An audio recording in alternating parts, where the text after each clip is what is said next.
think that's just coffee. Bon dia.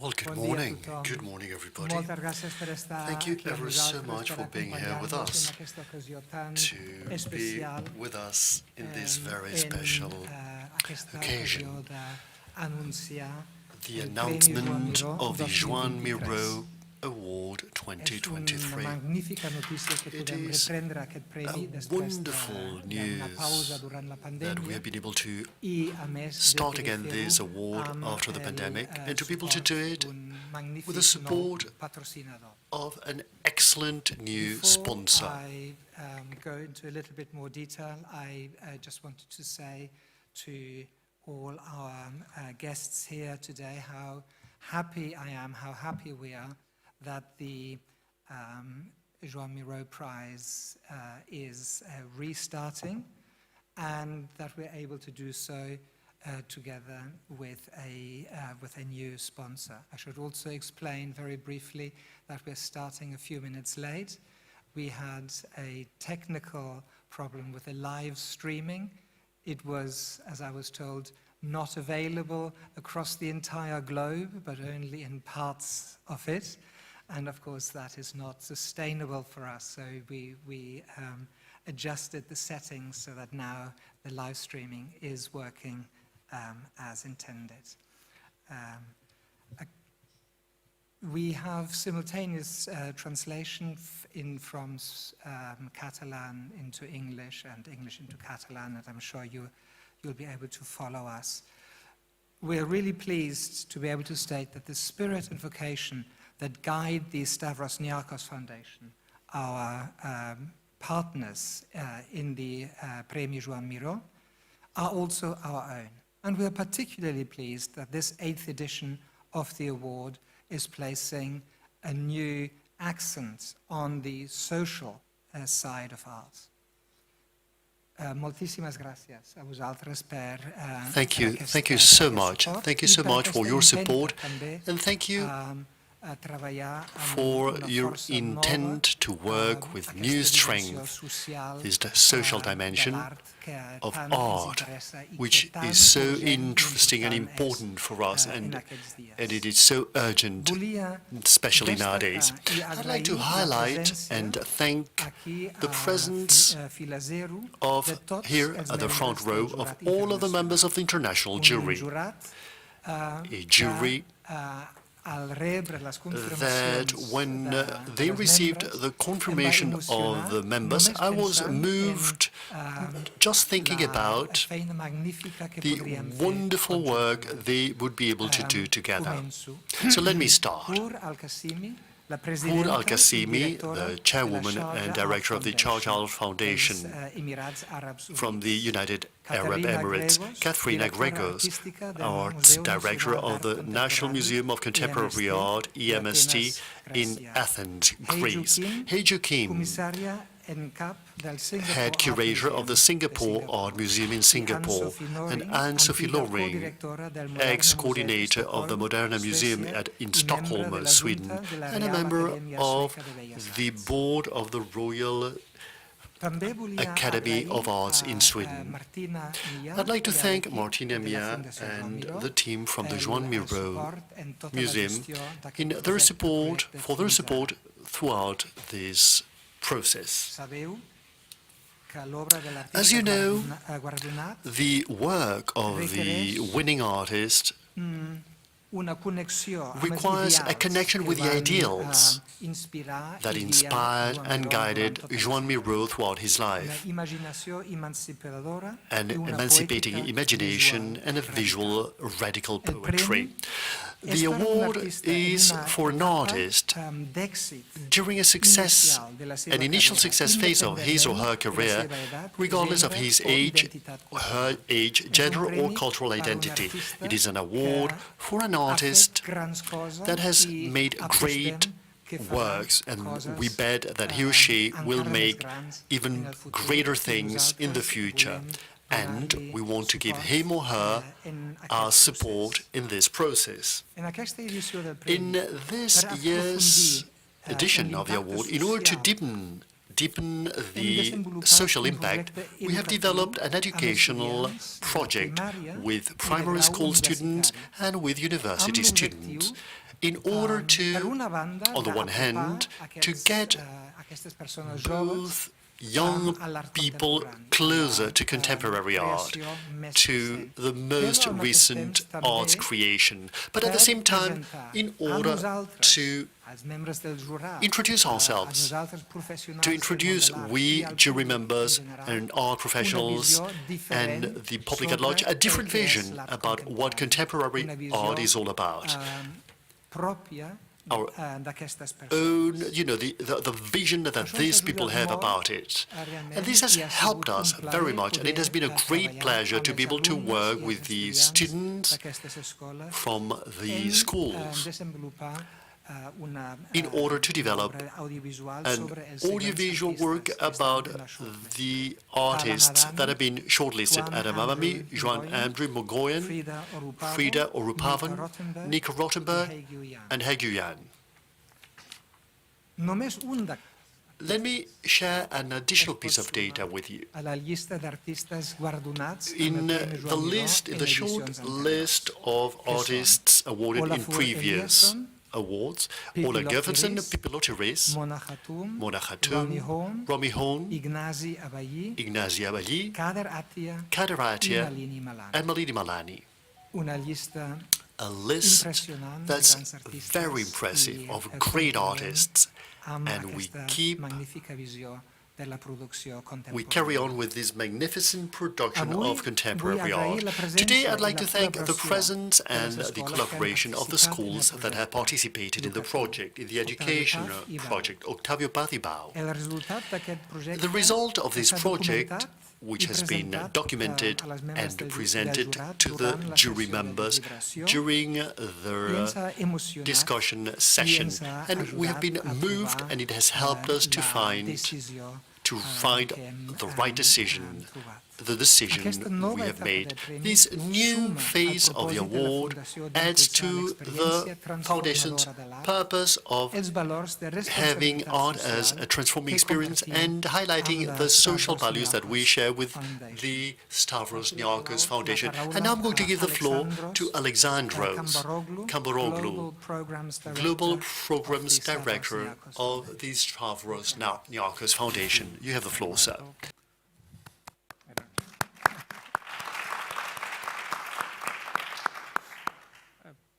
Very, very few words from our part.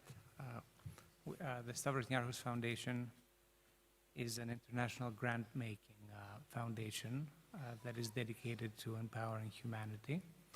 And we have the pleasure of working with communities around the globe, working with partners, helping them accomplish positive and lasting changes in their communities. In this case, we're particularly proud and honored to be in a position to help, in a way, revive the Miró Award, which is such an important award in the world of art that's so central to the overall health of humanity. And we're particularly excited in the way that this is happening this year with the involvement, the engagement of youth in a very constructive and real way with art and the artists. And this kind of both reflects, I think, from what we understand, Miró's outlook himself, but also gives a sense of strength for the future. So we're very proud. And with this, back to what's really important. Thank you very much, Alexander.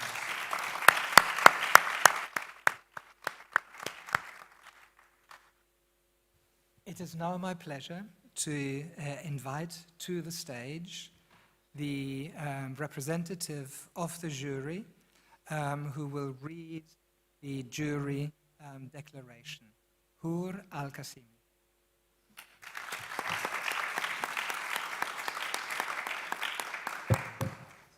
That's fine. Thank you. Thanks. Thank you, Marco. Thank Thank you, Marco. Thank you, Martina, for inviting us to be part of this journey. I don't know if you can see me over here.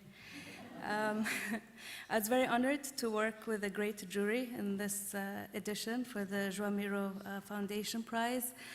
My colleagues, Katerina Gregos, Heju Kim, Anne-Sophie Noring, and Marco Daniel. After meeting on the 18th of April, we were discussing all the merits of the 5 shortlisted artists, Tala Madeni, Tuan Angru, Nguyen, Frida Oropabu, Mika Rottenberg, and Hegyu Yang.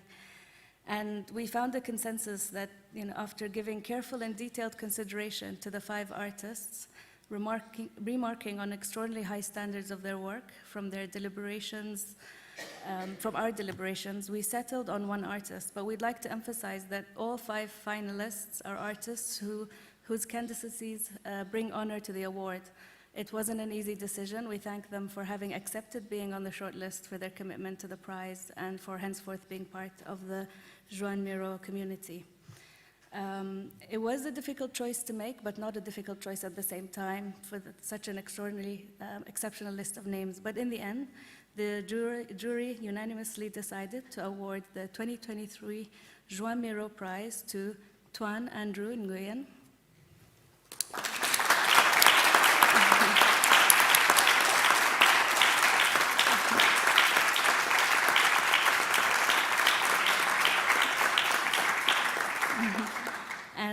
and we, the jury, remarked upon the ravishing beauty and poetic, sensual qualities of his filmic and sculptural projects, as well as the poignant performative expressions that address challenging themes related to history, collective memory, and the impact of colonialism. As an artist of extraordinary depth and imagination, qualities that connect him to Joan Miró, and as a person who has lived the experience of migration firsthand, the authenticity of Nguyen's output has the rare ability to touch both our minds and hearts. The jury also commented on the social, political, and environmental relevance of his work, which is always presented with an astoundingly unique artistic vision. His subtle touch allows him to address some of the most difficult episodes in modern history with playful and poetic clarity. We, the jury, would also like to highlight that contemporary lives are more interconnected than ever, and Nguyen's precise projects focused on highly specific places, events, and circumstances allow him to address the collective concerns and challenges of us all. We are convinced that this fertile common ground will lead to a highly resonant exhibition at the Joan Miró Foundation in 2024. On behalf of the jury, we'd like to congratulate Tuan and to let him know how excited we are so that he will be bringing an amazing exhibition project based on his experience and dialogue with Barcelona and the legacy of Joan Miró. Thank you.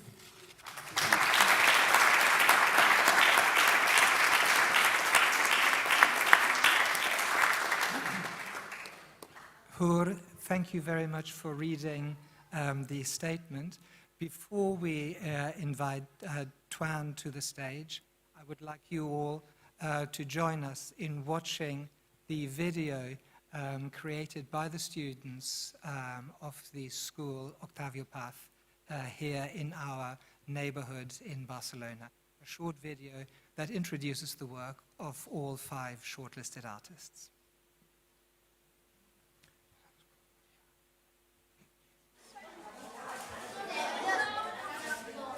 A la Fundació Miró, cada 2 anys, in the Miró Foundation, every 2 years, we give an award to an international artist. Hi ha diferents candidats There are different i un candidates, jurat escull and el the jury guanyador. chooses the winner. Val? It is Doncs el subtitled. jurat aquest any ens ha demanat si l'escola Octavio Paz els podem ajudar. El jurat ha escollit a 5 finalistes, d'acord?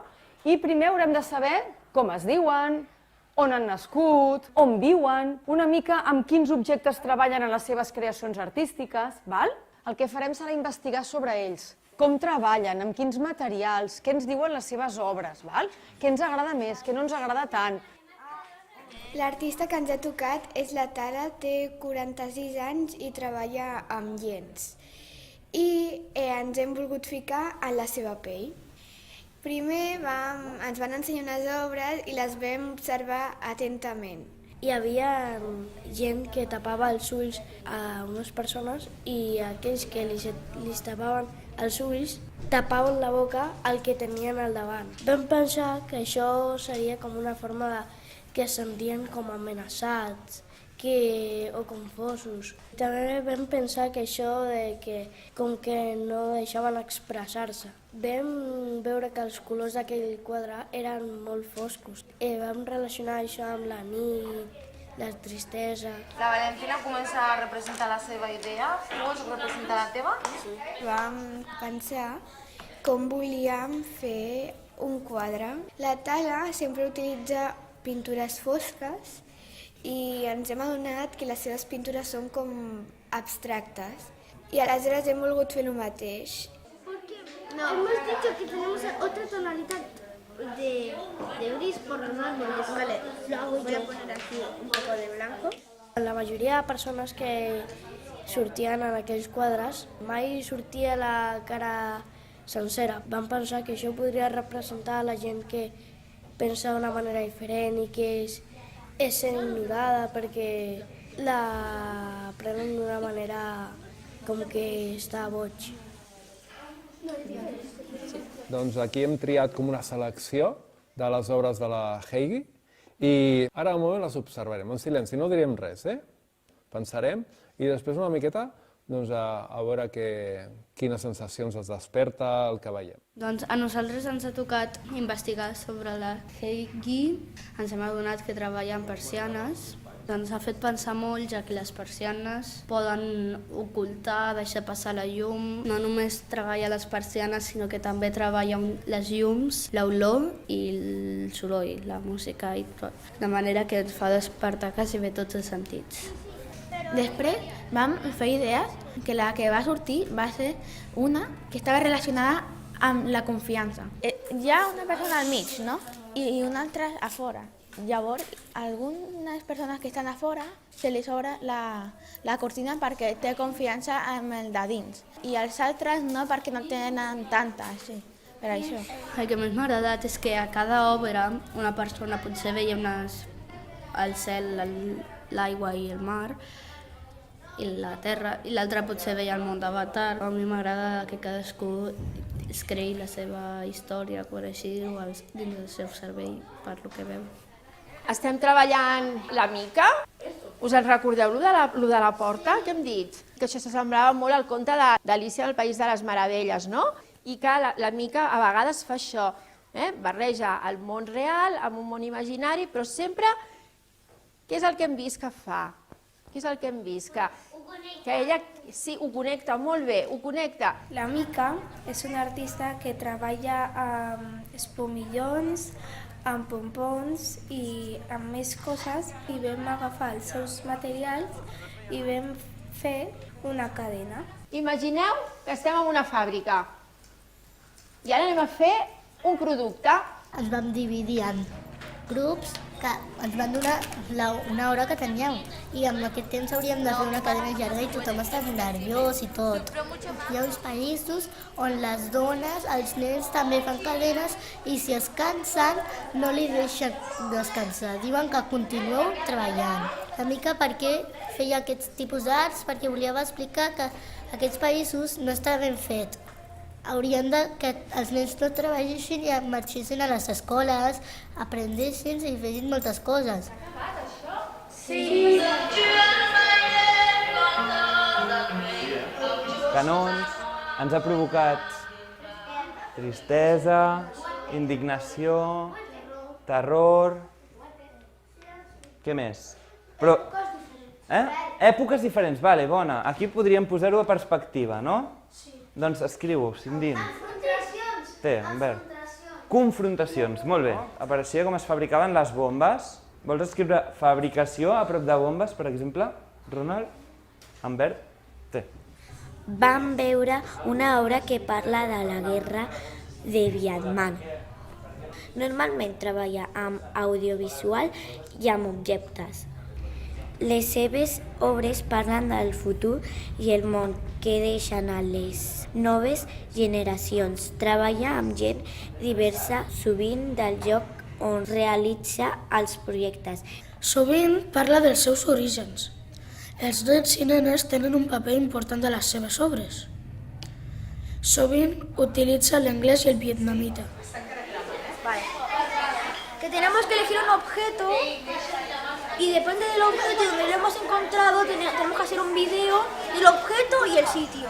Lo estamos haciendo, que es en la cuna. L'artista se llama Frida, treballa en blanc i negre i com una mica de la seva família. Entre aquestes dues fotos hi ha similituds, perquè elles han vist que aquesta cara és estranya, no li quadra molt amb el cos, i aquí estan veient que passa el mateix. Són com éssers una mica estranys que tenen meitat cos d'una cosa i meitat cos d'una altra. El Damià, la Sara, el Joan, us passa el mateix que la Frida a nivell familiar? Teniu un pare d'una nacionalitat, la mare d'una altra nacionalitat, es troben, s'estimen, forman una família en un altre lloc. Es difícil encajar en otros países, como me pasó a mí. Cuando tú llegas a un país nuevo y conoces nuevas culturas, deberías ayudarte a ti mismo a encajar. Con sus obras de arte puede representar esto, la desigualdad de género, el racismo, puede también representar el tema de la familia. Había muchos tipos de papeles, negros, blancos, pero también de diferentes texturas y de grosor podría ser. Las recortamos, algunas las dibujamos, hicimos brazos, hicimos manos, también hicimos ojos, hicimos el cuerpo, hicimos piernas. Mira quin vestit, Mercè. Però aquest és el...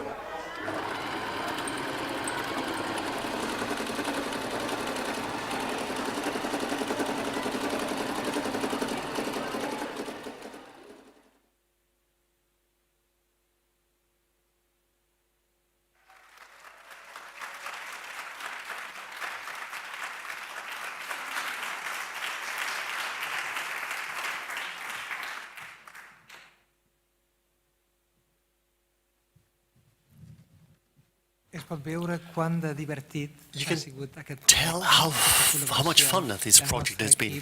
This collaboration with our team, Noemi and Mercè, here on the front row, the professors, the teachers at the school, but also the collaboration with BAU, which continues. They are here today in order to help recording this event. They will come back this afternoon. This collaboration has truly given us a new energy for this award. And you can see clearly what I was telling you, the enormous honor that the Joan Miró Foundation feels that all of these artists have participated in this project, and now the enormous honor that we feel for having chosen this magnificent artist, Tuan Andrew Wynne. Please come up on stage and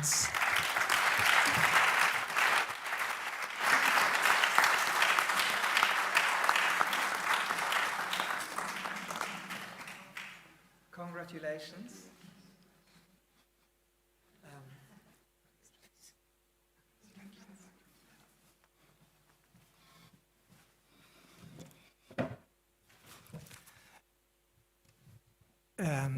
Tuan Andrew has prepared a few words for us, which he will now present.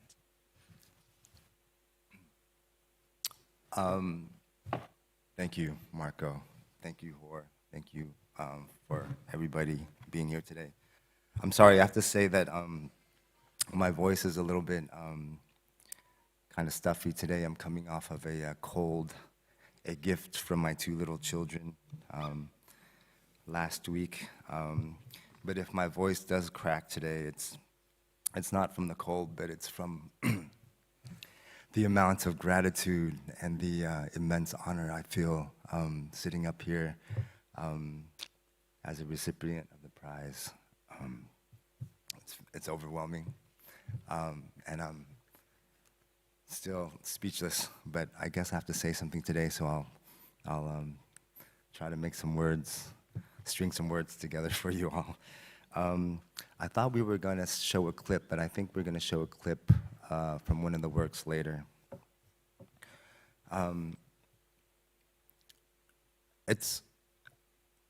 I know how much time and effort so many people have put into this for us all to be here today, so thank you to Marco. Thank you to the team at Joan Miró Foundation, Martina and everybody. Thank you to the Stavros Niarchos Foundation. And a deep gratitude to the jury. Thank you, Hor. Thank you, Katerina and Sophie, Heiju, and Marco. If I may, I'd like to speak just a little bit on my practice because many of you probably aren't familiar with my work. It'll be a process of getting to know all of you and over the next year or so, and I'm excited to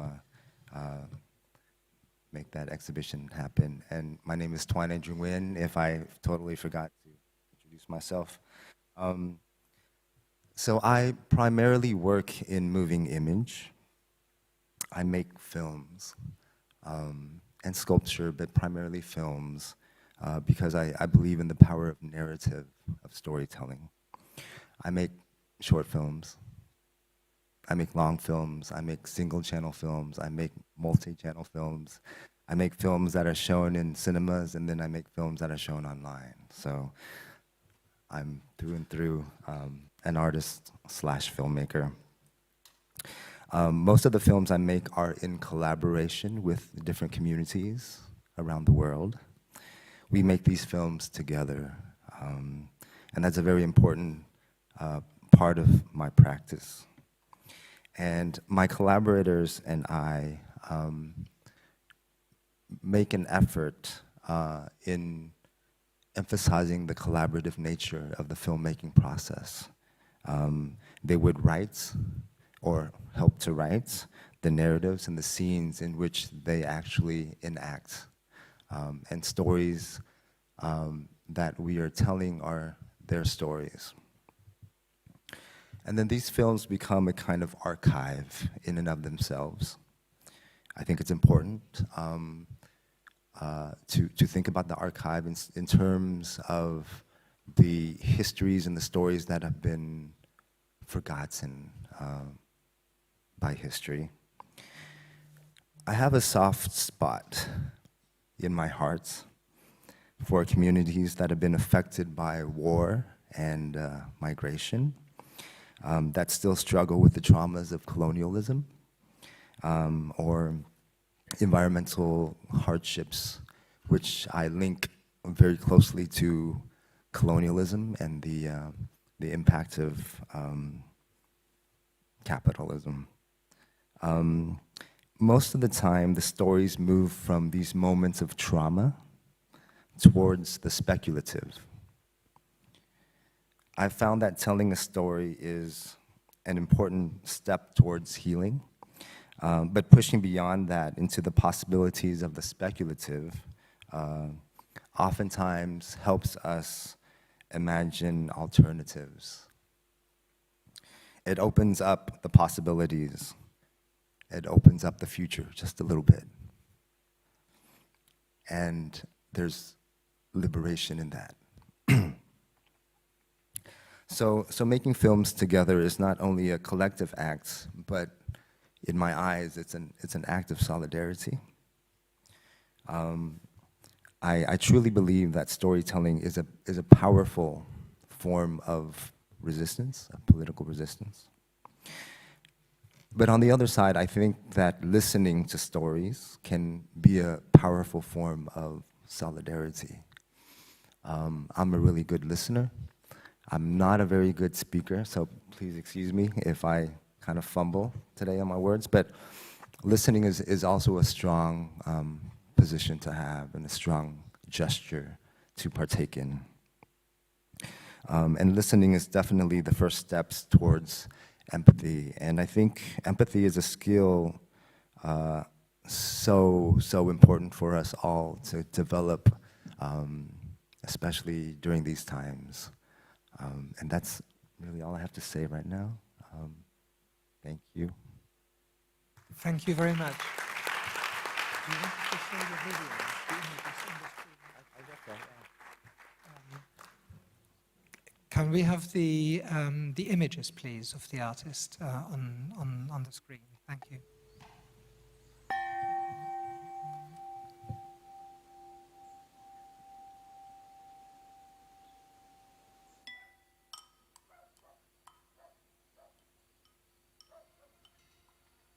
rằng một ông Tây nổi tiếng lại muốn... Ông là một nghệ sĩ.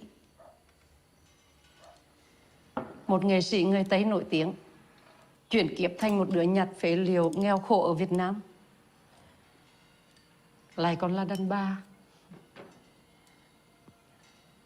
Kiếp trước chắc ác lắm. Mà đầu óc mi hoang tưởng quá. Mẹ nói con bị ám. Con nghe lời mẹ đi hỏi đủ người. Hóa ra con không phải bị ám, mà con là hậu kiếp của Alexander Kander.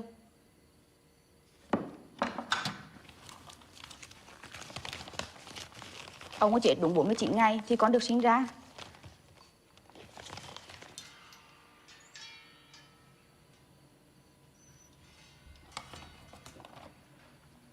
Mà hồi nhỏ mẹ hay nói, con hay ngủ mơ, nói tương Tây tương Ú chứ má.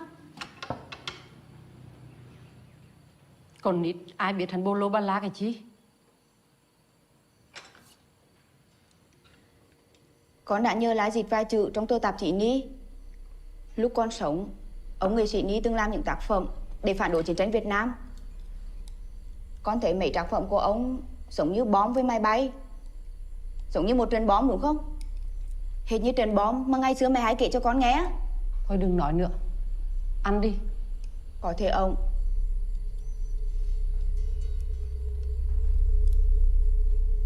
Có thể con đến đây vì con biết mình cần phải làm thêm một cái gì đó. Có khi mấy tác phẩm làm ở đây là có một kiếp sống khác. Rồi đó. Cho nên là con... Không cần phải trở thành nghệ sĩ người Tây để chứng minh mình là một người quan trọng.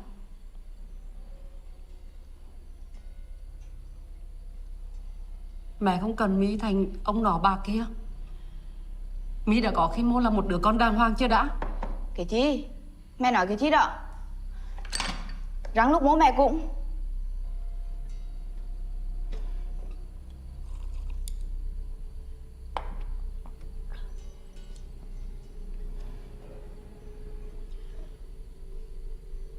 Rồi chứ mi thành một nghệ sĩ nổi tiếng, mi muốn bỏ mẹ đi lúc mô cũng được à? Thôi dẹp đi. Chứ con quan trọng chứ cả. Cán đỡ hay cán chí á thì cũng chẳng con quan trọng. Chứ con là con. Và con muốn đi vì mẹ làm con thì khó ở á.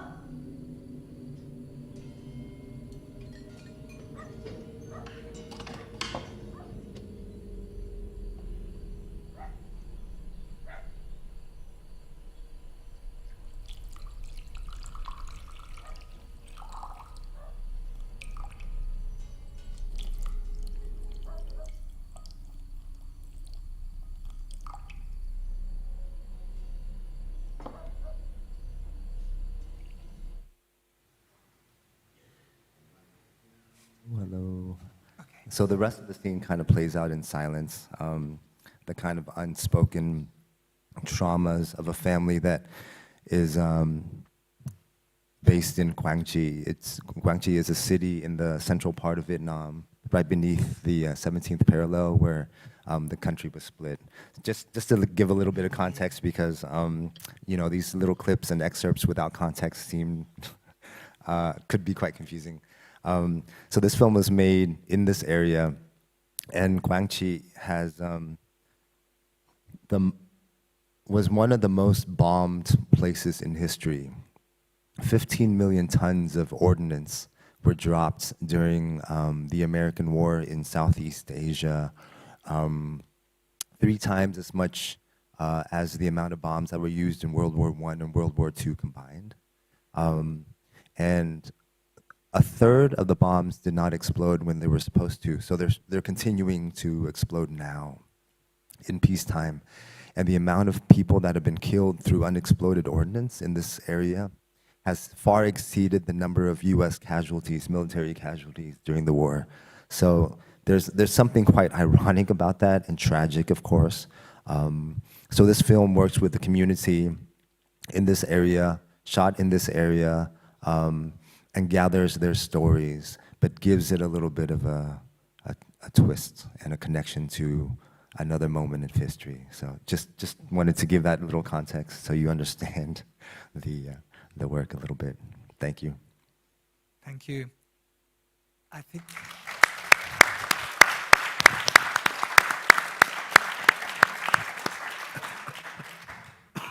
When you made that film, little did you know that the Miró Foundation has one of the largest collections of works by Alexander Calder in Spain. That Calder was a personal friend of Joan Miró, that you would end up sitting here. So these are ironies of fate, but of course we were really astonished also by this chance connection. Alexander Calder, Joan Miró, great friends, and now you are part of this story. And your work will be part of the story through the exhibition, through the prize and the exhibition that we are working on. I would now like to open the floor to questions. Preguntas, qualsevol pregunta da... Any questions from the audience, from our journalist friends here present, for the artist, for the winning artist, or any questions in general? Any type of questions will be welcome. The roving mic is coming. 1 second. Hello, good morning. First of all, congratulations. 1 second, please. 1 second. Andrew is going to put on his headpiece.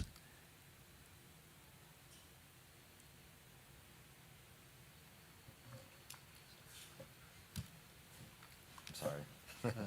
I left my down there. Maybe I can make... Hello, can you hear me? Can you hear me, Andrew? Can you hear me, Andrew? Hello, Andrew, can you hear me? I'm up now. Okay, excellent. Good morning and thank you. First of all, I'd like to congratulate you. I'd like to ask you if the exhibition you will be preparing in 2024, the works, will it be made with works made here in Barcelona, or will it be an anthology of your past works? Did you get the question? I did. Thank you for your question. That is a good question. I think that it'll be a combination, possibly, of both. It'll be, definitely there will be a few previously made works in the show. Marco, Paula's gonna kill me for this. Marco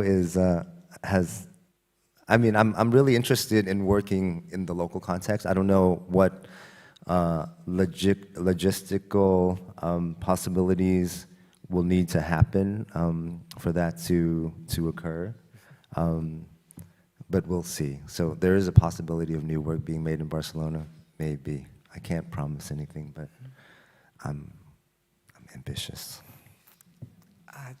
Thank you for your discretion. Well, of course, we would love to be able to work in the most extensive way with Andrew, and time is limited, though, and we have to see what we can actually do, what we can actually achieve. But it's going to be a very interesting process indeed to all of us.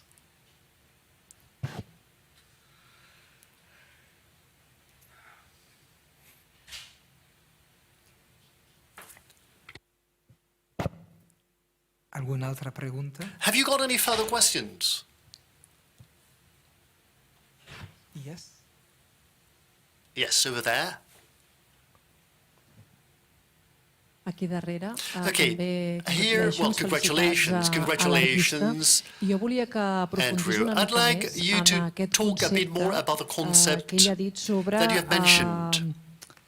El fet de sentir debilitat of having a weak spot for communities that have gone through trauma. Even though history is important to understand it and to accept it, but you as an artist, how do you experience current reality? You know, current societal problems and current politics, how do you experience that? Gràcies. Thank you. Thank you for your question. I think it's hard for any of us to escape history, and it's especially hard for us to escape our personal histories. I think that's, to live as a subject, as a human,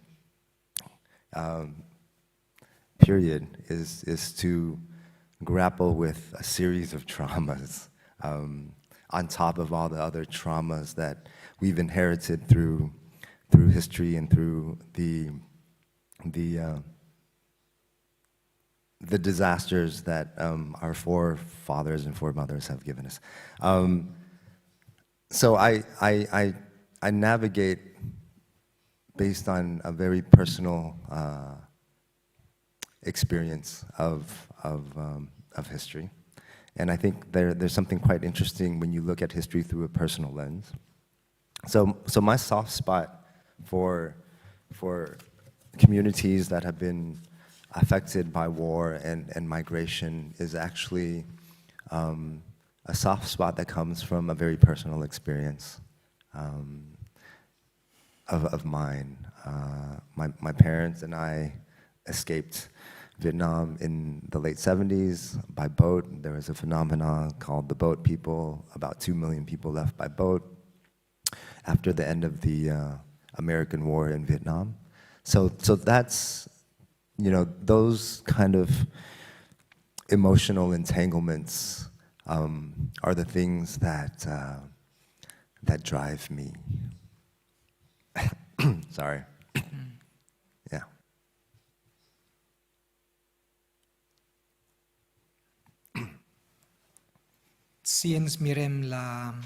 If we look at the list of winning artists, of awarded artists in the last years, Nani Malani and Karanatia, both of them are artists who represent a biography, a very diverse biography in terms of the origins and families who come from a place and who end up living somewhere else. If we go beyond them, Monad Hatum too, it is a very typical phenomenon of our century. These human movements, this displacement, in some cases they are voluntary, and in other cases they are forced movements. And in other cases, in some cases they look for a job, or in other cases they are fleeing from horrible conditions, and they need to flee from the geopolitical and socio-political situation. That affects us all, and I think we have all seen it very clearly in this very short video clip. This diversity of people who nowadays live in Barcelona, who share our life here in Barcelona. That's our reality, and it is a reality that, no matter how complex it is, it also enriches. It also enriches our lives. It enriches the lives of all Barcelona citizens. I mean, I believe that we have to be very thankful for the presence of this enormous diversity of people.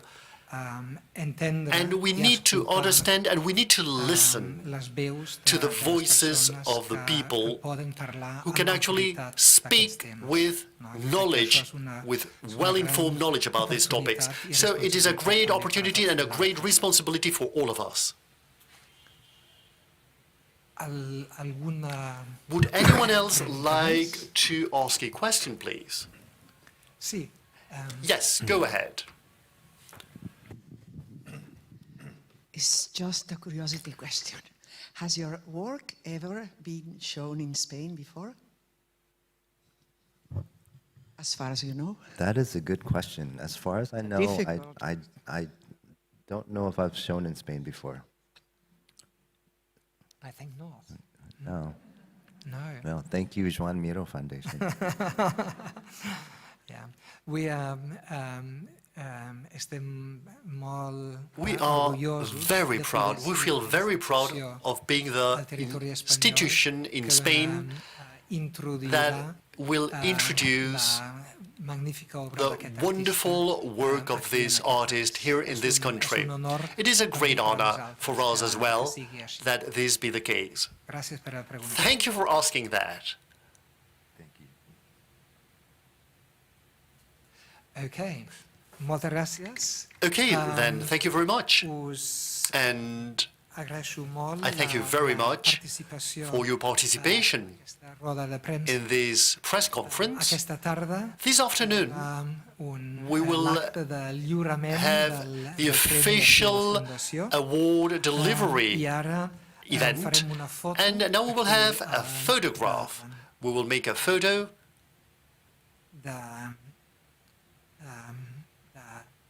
of the whole bunch, all of us together. So please, jury members, come here to the stage, and then we will have a coffee break in the northern patio. Thank you very much.